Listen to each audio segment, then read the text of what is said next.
Well, welcome back to the channel. Well, that camera's lined up properly, never mind.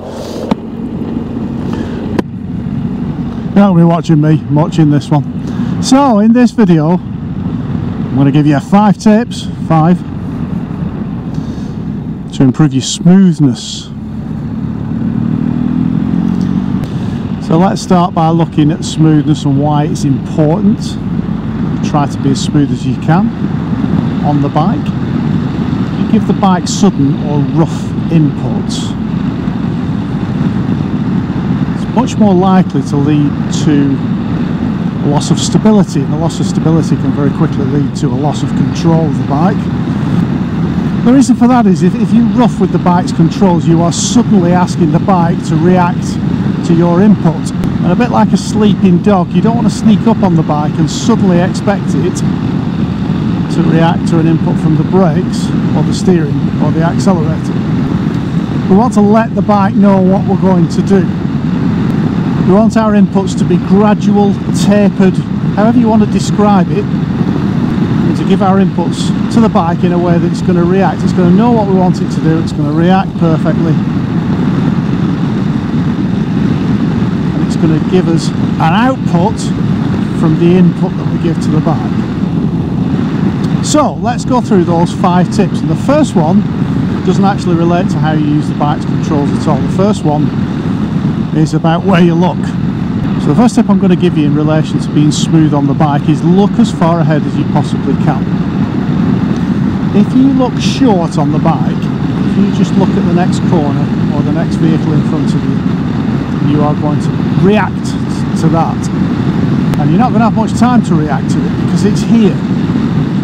So one of the first symptoms that somebody isn't looking far ahead is that they will suddenly see something, react to it, jab the brakes, or suddenly swerve around it, suddenly move away from an obstruction in the road, or a pothole, a grid, manhole cover, something like that. Whereas if you get your eyes up and you look in the distance, you can see here the road's going right, and then it's going round to the left. I'm going to set myself up for the left-hander as I exit the right-hander. Straight into position, nice and smoothly into the left-hander, and rolling on the gas. I know what I'm going to do before I get there. I'm making riding plans. So if my approach to a situation is well planned, I can see this one's a bit tighter, I don't end up suddenly braking at the last minute or carrying me braking into the corner. What I'm doing is preparing for it, setting myself up for it, so that when I get to the corner I know exactly what I'm going to do. I've got a plan and I execute it. By knowing what I'm going to do before I get there, my inputs are going to be much smoother on the bike. They're not going to be sudden, they're not going to be rushed or panicked. So tip number 1 to improve your smoothness on the bike is look as far ahead as you possibly can. I mean, you should be doing this anyway, but it does significantly improve your smoothness.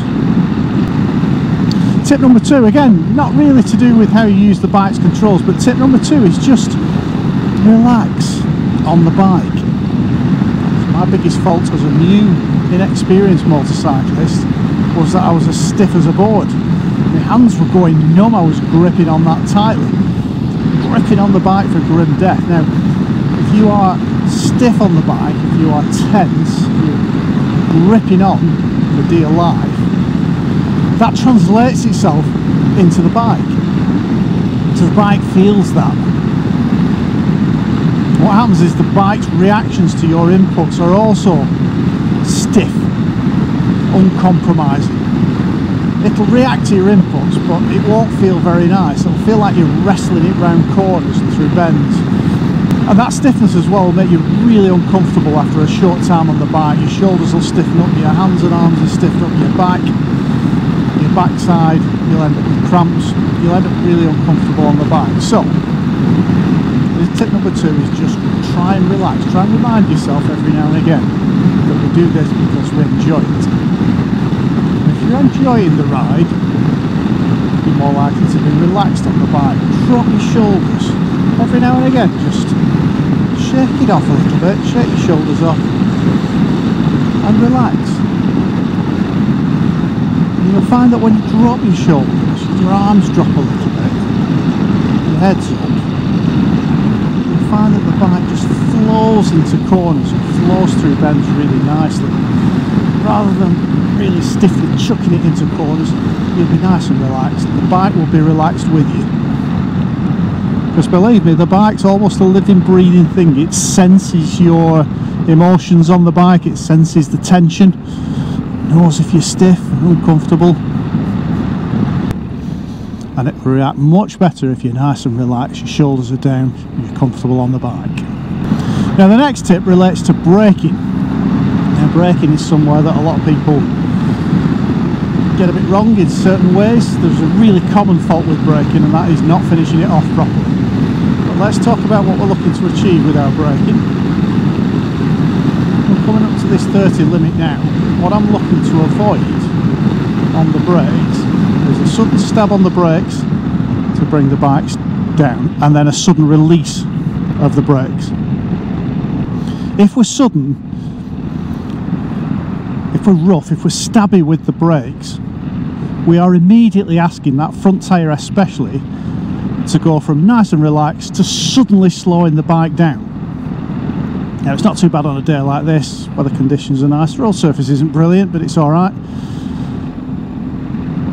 You get that wrong on a wet road, even with ABS, or a slippery road, or a road that doesn't have a good conditioned surface, you're causing risks for yourself that you don't need to. So instead, we should apply the brakes in 3 phases. The first phase of braking is just to introduce the brakes, it's just to squeeze the brakes on gently. It builds pressure up in that hydraulic system, it pushes the pads up against the discs,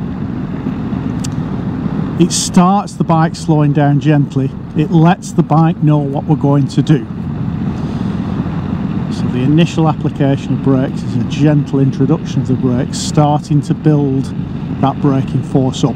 The second phase of braking is the phase where we get most of the speed off. That's when you can squeeze the brakes harder. So you can still brake really hard with 3-phase braking as long as you introduce the brakes nice and gently. Then you get on the brakes, you get most of the speed off. And here's the thing that most people get wrong with braking. They forget to finish it off. They get the speed correct and they just let go of the brakes. Think about what's happening. All the weight of the bike is on the front wheel. Good old bikes there. And you are suddenly releasing the brakes, suddenly allowing that weight to go back onto the rear wheel. Now we want to do that just a bit more gradually. So once you've finished phase 2 of the braking, you've got most of the speed off, just remember to finish the braking off. We squeeze the brakes on and we squeeze the brakes off. Squeeze on, get rid of the speed, then squeeze them off. Don't just jump off the brakes. And the 4th tip relates to gear changing gear. And this is mostly about how we use the clutch, but it's also about how we use the throttle as well when we change it up and down through the gearbox. So if you want to be smoother with your gear changes, we're terrible at motorcyclists, aren't we? Just bang it through the gears. It's a very positive gearbox. There's no neutral, apart from between first and second, there's no neutral phase in between the gears, so we're banging it through one gear to the next, especially if we've got a quick shifter on the bike. Quick shifters really encourage just banging it through and keeping the throttle on and all the rest of it. Just rethink your gear change, rethink it a little bit.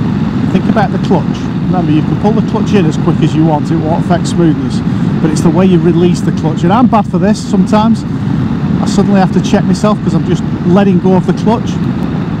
Just take half a second longer releasing that clutch. That way, whatever change in torque there is from one gear to the next won't suddenly react with the rear wheel. You're just letting it out rather than suddenly releasing it, a bit like we were talking about with the brakes before. I try to avoid slowing the bike with the gears. You can use a bit of acceleration sense in the gear that you're in, but try and avoid just deliberately taking a gear to slow the bike down. It's not the most stable way to slow the bike, and it's not the smoothest way to slow the bike either. And the other thing is, when you're changing down a gear, remember, you're doing it manually, just give it a little blip on the throttle as you change down, and that will raise the revs to the correct speed for the next gear down the gearbox, so you're not getting that sudden jerk that you get when you change down through the gearbox.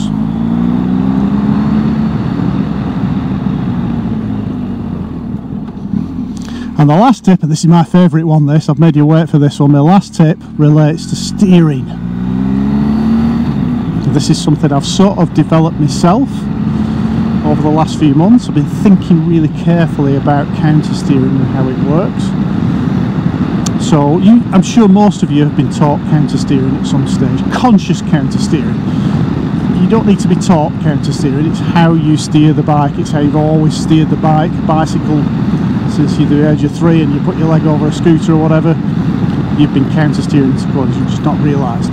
When you start consciously counter steering, you start to realise how effective it is. So here, for example, I'm going to push the right bar away and it immediately drops the bike into the corner. We'll do it here again for a steeper turn, sharper turn, second gear. I'm going to push the right handlebar away and it starts the bike turning. Same into this next left-hander. This is how we teach it. This is how us coaches and instructors teach it. Push the inside handlebar away to start the bike turning.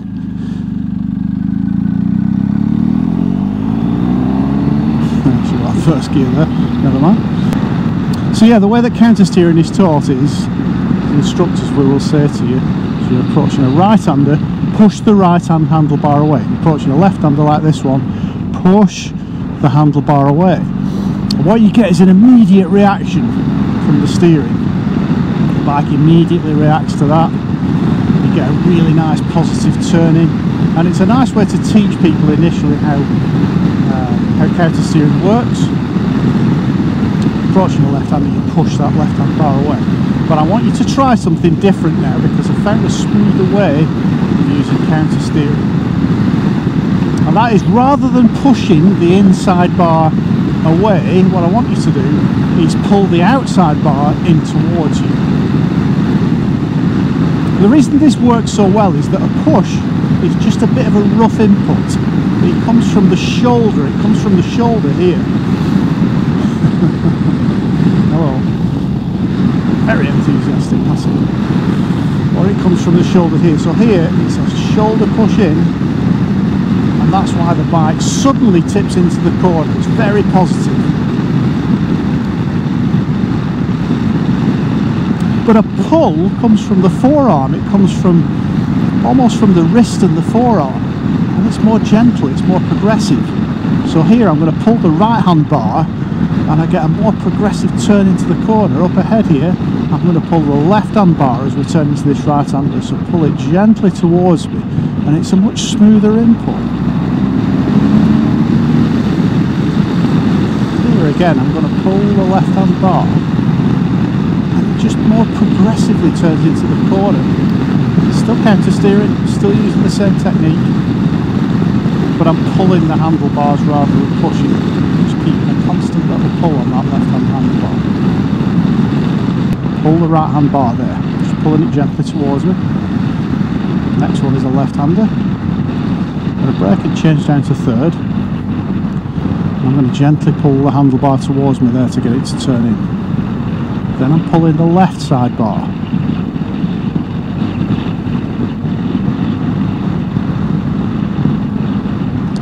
Then again here, on entry to this right hander, I'm pulling the left side bar gently in. Go back to the traditional way that we teach counter steering. If I push the left bar here, you notice how the bike drops in. Same here. I push the handlebar away and it suddenly drops in. But if instead I pull the outside bar towards me, it rolls in. Have a try of that, let me know what you think.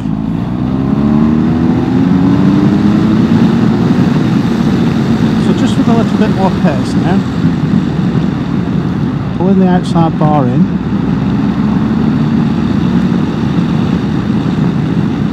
Again, pulling the right hand bar in here to get an initial turn in. Pulling it in. It's smoother. With these corners that tighten up, you're not suddenly asking the tyre to give you a bit more grip. You're building those forces up, pulling the left bar there.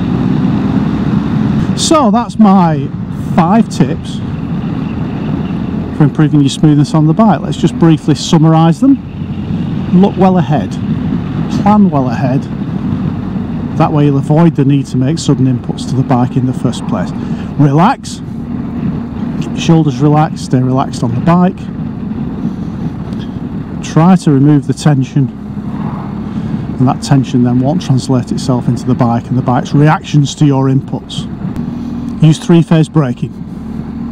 Squeeze the brakes on, remove the speed in that second phase, squeeze the brakes off.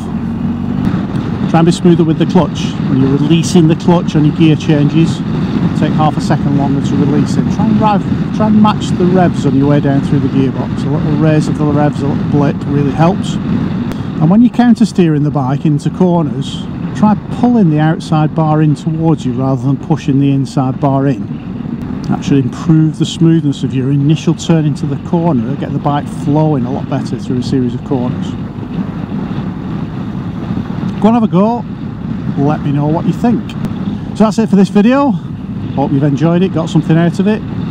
Put those tips into practice, let me know what you think. Don't forget to go and have a look at the website, reglocal.com. Loads more information there about advanced performance driving and riding, information about the books that I've written, and how you can get a day's driver or rider coaching with me if you fancy it. If you fancy a ride out on some of these roads. But for now, thanks very much for watching. I will see you next time.